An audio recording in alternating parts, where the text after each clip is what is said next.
Você já teve a impressão, assim, de que uma pessoa é tão interessante que ela parece um personagem? Você até fala, né? Essa pessoa é um personagem, é uma figura, né? Geralmente a gente fala assim. Então, essa é uma das maneiras de você conseguir inspiração para os seus personagens. Observar as pessoas, principalmente aquelas que mais mexem com você, sabe? Aquelas que mais te intrigam e que tem e que tem algo por descobrir. Eu nunca escrevo um personagem em que eu já sei tudo, absolutamente tudo, não tem nada que durante o processo de escrita eu venha a descobrir. Ao longo de toda a história ficcional, o personagem ele vai mudando, principalmente se ele for protagonista. Se o personagem não mudar, se o personagem continuar exatamente igual ao final, sua história fracassou, né? Então, dá muito material se você for atrás de pessoas diferentes do que você está acostumado a ver no dia a dia, né? Porque muita gente é aquela coisinha assim. Mas uma das coisas que, como jornalista, né, antes de virar cineasta, eu tive a oportunidade de fazer, foi visitar um manicômio. E, cara, eu fui porque eu criei a pauta, porque eu realmente me interesso muito por doenças mentais, é um dos meus temas favoritos. E eu queria entender por que uma pessoa é trancafiada num lugar, né? É uma coisa assim que eu acho muito cruel. Eu fui para a ala mais perigosa do manicômio, eu consegui autorização, mas eu conversei com muita gente. Havia um homem que eu acho que se não tivesse dopado, me estupraria ali dentro. Havia pessoas com as quais você não conseguia se comunicar, sabe? Que ficavam só repetindo as mesmas frases. Eu quero fumar, eu quero fumar, eu quero fumar. Havia outras que diziam que eram... Eu sou o presidente dos Estados Unidos, não sei o quê. A maioria das pessoas... ela não me desperta tanto interesse como os loucos me despertam. Alguns políticos também, sabe, me despertam. Eu olho pro Putin, né? Não é que eu goste dele, mas assim, eu olho pra ele e falo, que puta personagem. Não tem como, né? Então, é buscar o que te interessa. Que tipo de personagem te move, te comove, faz você querer saber mais e mais e mais sobre ele. Esse personagem é o que você vai escolher como seu protagonista. Primeiro passo, criar a identidade, né? A maneira como ele se comporta, a maneira como ele vê o mundo, as características do personagem, né? Por exemplo, vamos pensar num personagem interessante. Um cara que nunca deu valor a nada, a não ser dinheiro e poder, é velho, tá morrendo, descobriu que tem um câncer, certo? E humilhava as pessoas, não. Era uma espécie de anti-herói, né? Que tá muito na moda agora, a gente tá na era dos anti-heróis. Malévola, Coringa, Walter White, Frank Underwood, essas séries todas e esses filmes todos estão apostando muito no anti-herói, porque o anti-herói funciona. Então a gente tem esse velho que descobre que tem um câncer incurável, e aí ele começa a questionar toda a vida dele, rever toda a vida dele. A família que ele abandonou, nananana. E aí você vai, numa boa história, geralmente, é a partir do personagem, da alma dele, que você vai construir toda a trajetória, toda a história. Às vezes a história nem tem muita coisa, nem muito acontecimento. É mais como ele se sente, como ele vê o mundo, ele em relação ao mundo, né? E aí é que a gente entra no ponto número 2.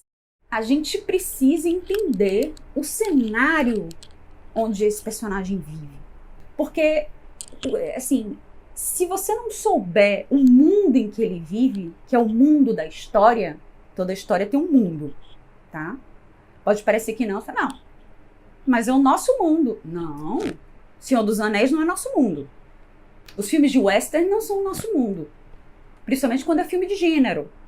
No terror, o terror não é bem o nosso mundo, né? Tudo é muito estranho, tudo é muito grotesco, tudo é muito misterioso. Então, imaginar, tá bom, em que mundo esse personagem está inserido? Se esse velho que está morrendo estiver num filme de terror, que é um mundo sombrio, cheio de armadilhas, de perigos e de seres sobrenaturais, não sei o quê. Aí outras coisas vão acontecer com ele. Então, se é um drama, vai ser outra coisa. Pensa aí, que mundo é esse? Por exemplo, se eu crio um personagem que é um anjo. Um anjo cabe em Asas do Desejo, em Cidade dos Anjos. Então, cabe, porque é um filme sobre anjos na Terra e a relação deles com seres humanos, enfim, questionamentos existenciais e tal. Mas você não vai botar um anjo num filme de ação, de porradaria, porque não cabe dentro daquele mundo, certo? Então, qual é o seu mundo? É um filme de gênero, bem típico assim de gênero, filme de ação, comédia, terror, drama. Então, estabeleça isso, porque assim você vai saber melhor o que vai acontecer com ele, como ele vai reagir, enfim. O personagem, ele não pode ser estereotipado, tá? Ele não pode ser aquela coisa clichê, tipo Cinderela.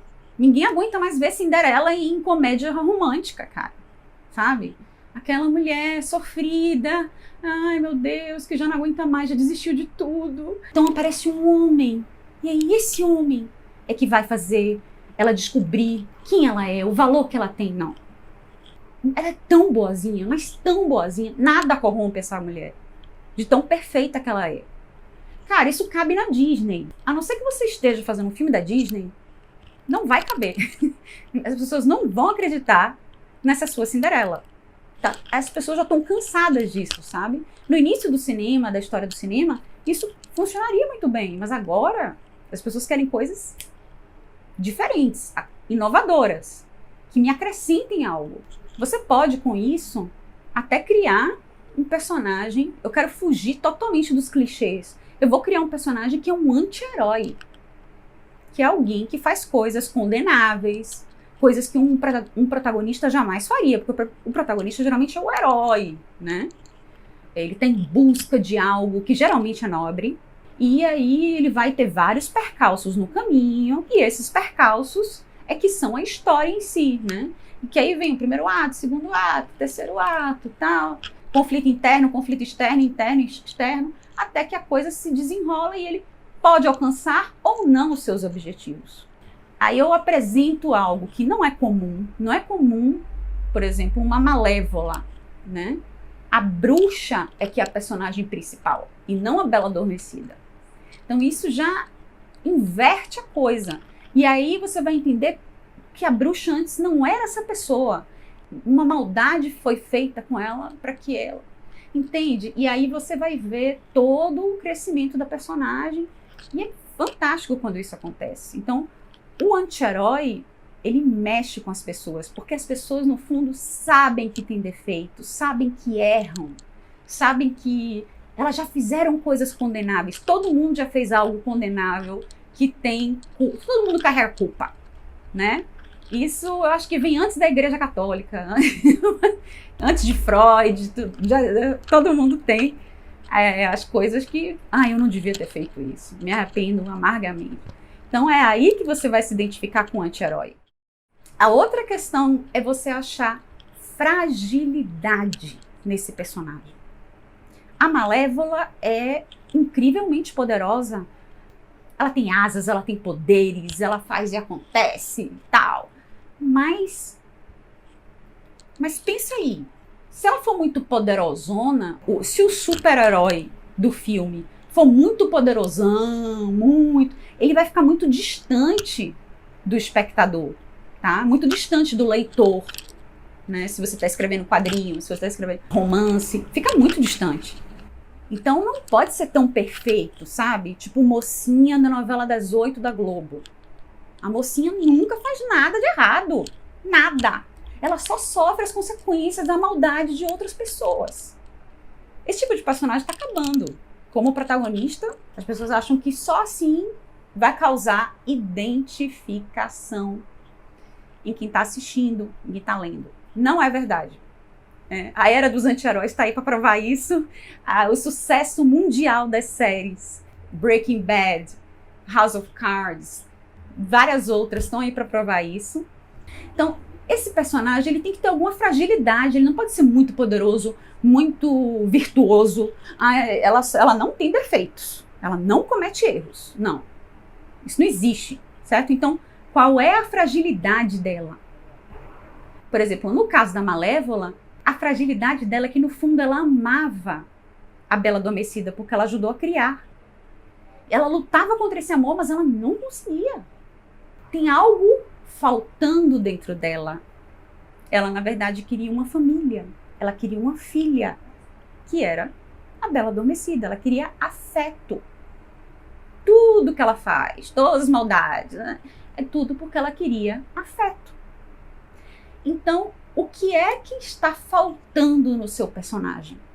Está faltando ele ser amado? Está faltando ele ser reconhecido no mercado em que ele trabalha? Às vezes ele nem sabe que está faltando isso nele, mas ele vai se lançar em busca desse algo que está faltando, né, na vida dele, seja lá o que for. Às vezes está faltando uma grande aventura, que é o que o Walter White diz, como, né? O cara era um professor e vira um mega traficante. Então, e lá para as tantas ele diz, faltava eu me sentir vivo, faltava aventura, faltava risco, entendeu? Era aquela vida que era todo dia igual, todo aquele, né, ganhando pouco, vivendo na miséria, assim, tudo, sabe, casada há 1000 anos com a mesma pessoa, cheio de problema. Então, o que é que está faltando no seu personagem que ele, conscientemente ou não, está buscando? Pensa nisso, porque isso vai nortear muito a sua história, vai enriquecer o personagem. Então, o protagonista, ele tem uma fragilidade, ele tem um ponto fraco, ele tem defeitos, ele tem falhas. Às vezes, o que está faltando é ele reparar um erro que ele cometeu. Sabe, ele precisa se perdoar ou perdoar alguém. O público, ele vê tudo na história através dos olhos do protagonista. Então, se ele não tiver identificação com o personagem, ele vai parar de assistir, ele vai parar de ler, ele vai parar de... Não vai, certo? Então, por isso é tão importante que haja uma identificação. E essa identificação nasce da fragilidade. Ele não é tão poderoso assim, ele não é tão bonzinho assim, ele não é tão... Entende? Porque as pessoas também sabem que elas não são perfeitas. A quinta dica é pensar nas mudanças que esse personagem vai ter ao longo da história. A gente já falou aqui sobre isso. Ele tem que mudar ao longo da história. Para melhor, para pior, não importa. Se ele for o personagem do Kevin Spacey, lá de House of Cards, que sai corrompendo todo mundo, sai matando, sai não sei o que, ele vai se tornando uma pessoa cada vez pior. Mas ele tá mudando. E aí você fica, ele vai conseguir, ele não vai conseguir e tal. O Dorian Gray, todo mundo torce pelo Dorian Gray, do Oscar Wilde, né? E ele é um anti-herói. Ele é um vaidoso, né? No fundo, ele é um cara super fútil. Mas você, ao mesmo tempo, consegue entender, porque who wants to live forever, né? Todo mundo quer ser eternamente jovem, belo. Então você entende as razões e você fica, ai meu Deus do céu, será que vão descobrir o segredo dele e não vão? Entende? Recomendo muito, tá? Todas essas séries que eu falei e o livro do Oscar Wilde, para quem ainda não viu, que é um clássico bem conhecido, O Retrato de Dorian Gray. É isso aí, ficamos por aqui com essas 5 dicas. Apliquem, escrevam, não tenham medo de errar, não tenham medo de escrever personagem ruim, porque é praticando que se chega lá. Um beijo!